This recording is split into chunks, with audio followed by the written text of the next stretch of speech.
ปีพี่น้องสาวลาเลือดของทหารถูกเหล่าจริงต้องเข้าหักษาแดนดินอยู่จอมภูดอยบ่ท้อถอยจากเสียงนาปูเลือดทหารต้องสู้ถึงไผ่ลูกเขตน้ำแดงดินบ่ให้น้ำตาพี่น้องนั้นไหลล่วงลิ้นถึงเลือดทหารจะสิ้นขอแผ่นดินเหล่านี้สิ้นมาใส่สมบูรณ์ทินข้าอยู่เป็นที่มัน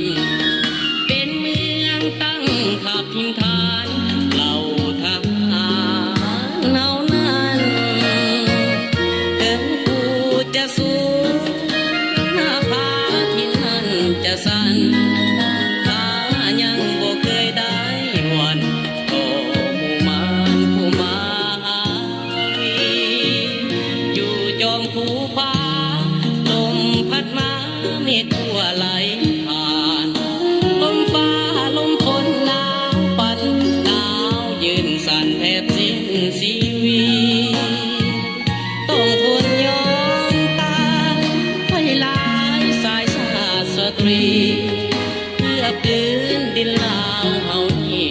สิ้นศัตรูผู้ที่หวัง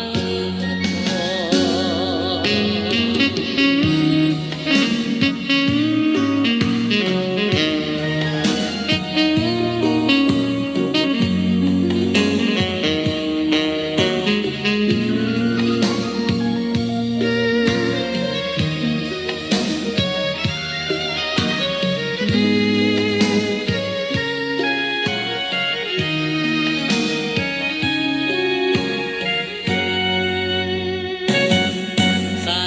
สมบูรณ์ทินข้าอยู่เป็นที่มัน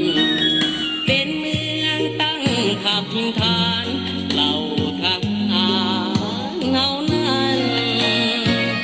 ถึงกูจะสูงหน้าผาที่นั่นจะสั่นข้ายังบ่เคยได้หวั่นต่อหมู่มารผู้มาหาวีอยู่จอมภูผาลมพัดมาเมฆทั่วไหลผ่านลมฟ้าลมฝนหนาวปั่นหนาวยืนสั่นแทบสิ้นชีวิตต้องทนยอมตายให้หลายสายชาติสตรีเพื่อคืนดินลาวเฮานี้สิ้นศัตรูผู้ที่หวัง